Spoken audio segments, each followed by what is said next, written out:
feel like I haven't sat here and made a book video in like so long, so we're so back, except for the fact that I am once again in a reading slump. So this will be the first and only book video for a while, clearly. Well, actually I do have another one coming, but I need to bring up all the stats, like what I even rated these books. Okay, I love Fable, but how do I even...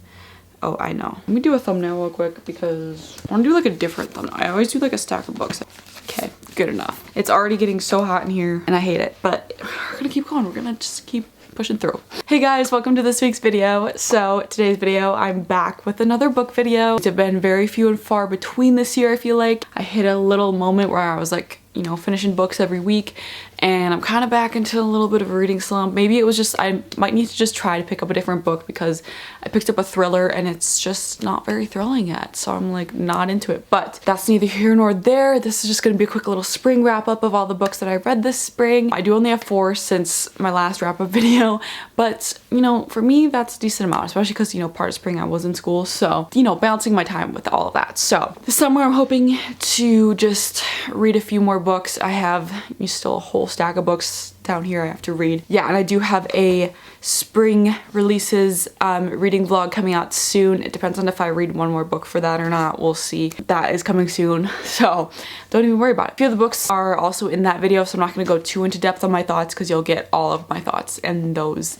in that video. I'm just going to talk about the books I read this spring. Obviously, that's what a spring reading wrap-up is. Okay, let's get into it. Also, go check out my Fable if you haven't already. I track all my books on there and everything. Not spons, wish it was, but yeah, so I'm gonna be looking at what I rated all these and stuff. I also just like did not gather my thoughts on any of these books before I sat down, so sorry this video is a little mishmashy. It's gonna be what I remember of these books. So after I finished Done and Dusted, which was in my last wrap up, I picked up a thriller, and that is Worst Case Scenario. I bought this book back when it like first came out last year because I was like really interested in the synopsis. I found it on like, I think on Goodreads when I was still on there, and it was just like, you know, new thrillers or whatever, and it sounded so interesting. So I bought it and then it just sat on my shelf. So Worst Case Scenario by TJ Newman. I absolutely love this. I rated this a 5-star. This was like my second 5-star of the year, I think. Yeah, second 5-star read of the year. I just love a thriller that just can hook you from the beginning, and it just like keeps building and building, and just every page is like a new thing that's happening. I don't know, I love it so much. I finished this so fast. I read this in 3 days, so that is testament to how good it was. Like, the faster I read a thriller, I feel like the better it is because you just don't want to put it down and just love it so much. So if you cannot tell by the cover, it is a plane crash. I also was reading this like when all the plane stuff was going on, so I was like, okay, maybe not a good combination. It's where a pilot has a heart attack while he's flying the plane. The co-pilot is in the bathroom. Basically all this stuff happens. I'm not gonna like get too into it, so you gotta read it yourself to find out. The plane plunges, so the co-pilot gets knocked out because he's in the bathroom, and the plane goes down, and so he's like knocked out, so no one can fly this plane essentially. It's a whole thing. It's literally like the first chapter talks about that, and that's it, because then the rest of the book is about how the plane crashed basically into a nuclear power plant in small town Minnesota. The town then becomes ground zero for the catastrophic national crisis with global implications. So yeah, it's basically just like this huge nuclear disaster that they have like basically hours to fix, and they're talking to the president, they're talking to, you know, all of the higher ups in government, and these people in this small town are like trying, you know, people who normally run, it's kind of dusty. Ooh. People who normally run the nuclear plant are like in conversation with, you know, the higher ups and everything, and like these just different scenarios keep happening and coming up. Every page is like a new thing that they have to deal with, and it's crazy. You know, it talks about like all the kids involved and all the kids in the surrounding schools, and just like what the community is doing to either evacuate or just like to try and help. And I really enjoyed it. It's definitely like you have to be into that kind of thing to enjoy this, but I do love stories like that. It's almost like this could happen in real life type of thing, and it's just a crazy thing to think about, but I love stories like that, especially when they're not real. So Worst Case Scenario, 5-star, so good. And if you guys haven't seen the show, was it Paradise on Hulu? Definitely go watch it. It has a similar vibe. I'm just like putting those together. I'm like, I really like stories like that, but that's also a show about kind of not similar with the plane and everything, but just like similar situations, you know, the president evacuating, all this stuff. Very interesting, and I guess I just like stories like that. So if you guys have any recommendations of anything like that, or like the show Paradise, let me know, because I'd love to read more books like that, because clearly I really enjoyed it, so it was a 5-star. That was my first read of the spring. Not a very springy read, but it was my first read of the spring nonetheless. And as I've mentioned many times, I am slowly but surely working my way through the Chestnut Spring series. I really would have thought I'd be done with it by now. I still want to read her new series too, and I feel like that's like finishing, it's coming to an end. So I'm like, dang, I gotta catch up. I'm a whole series behind now. But I did read Reckless this spring. I read it on my Kindle, but I just need to show off my beautiful special edition. Not special edition, but this is like, you know, the original cover of it. I love this series. Small town, cowboy, romance, whatever. I really enjoyed. This is between Winter and Theo, and Winter is Summer's sister, which sounds ridiculous, but Summer is from the first book. So this is the fourth book in the series? Fourth, I always forget. Fourth book of the series, so we have to wait till 4 books in to get, you know, her sister's perspective and everything. But I really enjoyed like getting to know Winter more, kind of like breaking out of her shell and like just becoming more comfortable with Theo and like the whole like found family aspect of it, and just how she deals with like parent drama and everything. I feel like everyone knows, and you can kind of tell by the cover like what this might be about, but I'm not gonna give it away. But I did enjoy seeing that aspect of it and just like how she dealt with it and the miscommunication. I will say I don't love miscommunications in books. Not that I enjoyed this one, but it just kind of was like funny almost and like made sense in their situation, and I did guess that that's what happened. Yeah, I feel like you don't understand what I'm talking about unless you've read this book, but I don't want to spoil any of it. I loved their dynamic and how they fixed the miscommunication and like talked through it, and like after that they really, for the most part, fixed their communication issues and, you know, just really dove into this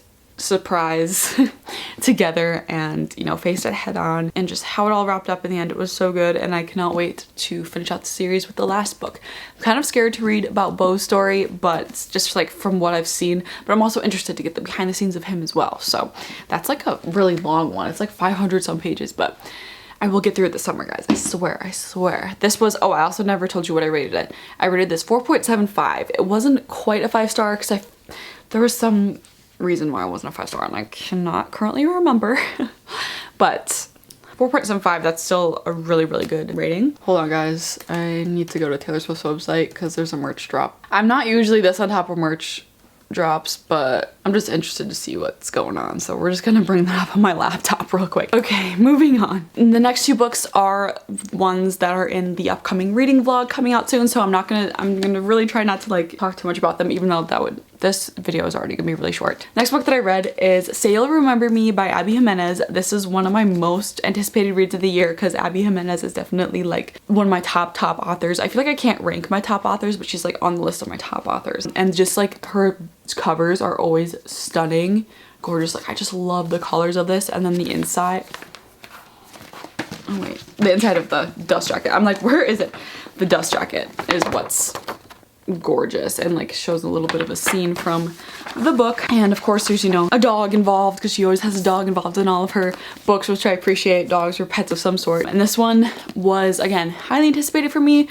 I rated this a 4-star, which is still, again, really good. I low-key saw myself rating it even lower at some points, but I feel like 4 is a solid rating. And I don't mean any of this like in a mean way or in a bad way. It's just like obviously this is my opinion, like how I felt. I absolutely adored Yours Truly and the one she released last year, which I can never remember the name of, Just for the Summer. Like I always know that it says summer in it, but I can never remember what it's called. Just for the Summer, which is crazy because it's like one of my favorite books ever, but those 2 are like my absolute favorites of that little series. So I was expecting, you know, another like obsessive summer read. I did enjoy it, and I felt like she was trying to do something different, and it just like didn't click with me. I don't know. I didn't hate it. Like I still really enjoyed the story, and it was a lot of, the romance kind of took a back seat, and it was a lot of family issues and just like they're living across the country from each other. It starts in Minnesota, like all of her books are set in Minnesota pretty much, and then she has to move to be with her mom who's having health issues, and so she's like consumed by that. But she, you know, they also had like this date, but I also like the date was supposed to be like this amazing thing that they like fell in love with each other and like just can't stand to be away from each other. but I just like didn't get that, I guess. I don't know, maybe that's just me. It was like a fun little date, but it just wasn't anything where it felt like they just had to be together after. That's just me. So that's that on that. I'm not gonna say much more. Check out my reading vlog if you want to see my live reactions, my, you know, thoughts as I'm reading the book. But 4-star, I enjoyed it. Definitely don't, like, I would say if you are looking forward to reading this, read it. You may enjoy it more than I do. We all have our own tastes, and a big thing with this was also the pacing of it. I just felt like we were skipping months at a time, and then all of a sudden we'd have like 3 days of like insane detail and like skipping months. I don't know. That's just me. Didn't hate it, didn't absolutely love it. So that's that on that. And the most recent book that I read, and most recent 5-star book, is Great Big Beautiful Life by Emily Henry. I really tried to like take my time with this and slow down and not just like, it's an Emily Henry book, so it's 5 stars. But this, it just was a 5-star. This was like the perfect book to kick off summer. Like if you're looking for like a summery read, definitely this one, because they're on a little island, small town, everyone knows each other type thing. You know, they go to these cute little bars and restaurants. But basically it's about these 2 writers that get the opportunity to write this woman's memoir and like story of her life. They show up at her house, end up on the small, you know, island together, and they kind of have like a little rivalry at the beginning.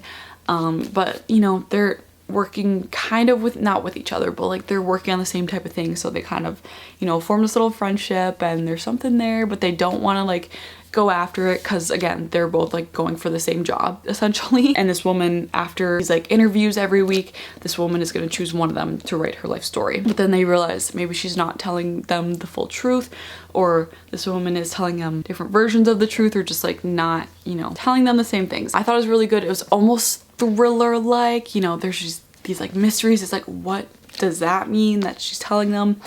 All these things, like how everything just connects at the end is so satisfying as well. I just really enjoyed it. Emily Henry is a genius. She does it again.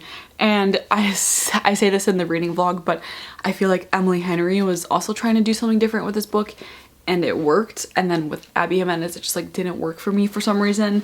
Again, my personal opinion, but I could definitely see Emily Henry writing a thriller in the future. Like I would read that so fast. This definitely gave me like Taylor Jenkins read vibes. I definitely want to read her new book as well. Very good. If you haven't picked it up yet, pick it up. If you maybe have strayed away from Emily Henry in the past because you don't want to read a romance, read this. It's another one where the romance very much takes the back burner and it's just not the main focus, and you're focused on this woman and her amazing, great, big, beautiful life. Yeah, if you haven't read Emily Henry before, try this one because it's different, but it's so good, and I just really enjoyed it. Again, 5 stars. So yeah, merch update that nobody asked for. I will not be purchasing. It's cute, but I definitely don't need any of this, so that's good for my bank account. We can close the laptop. Anyway, so those are the 4 books that I read this spring. Let me know if you guys have any book recommendations for me, books you want to see me read and review. I'd love any recommendations. Not that I need to buy more books, but you know, it'll happen eventually. So hope you guys enjoyed. Again, stay tuned for my reading vlog coming out soon, where I go way more into depth and you get live reactions of me reading these books. So I'll see you guys next week for that reading vlog, or maybe a different video. We'll see what happens, but I'll see you next week. Bye.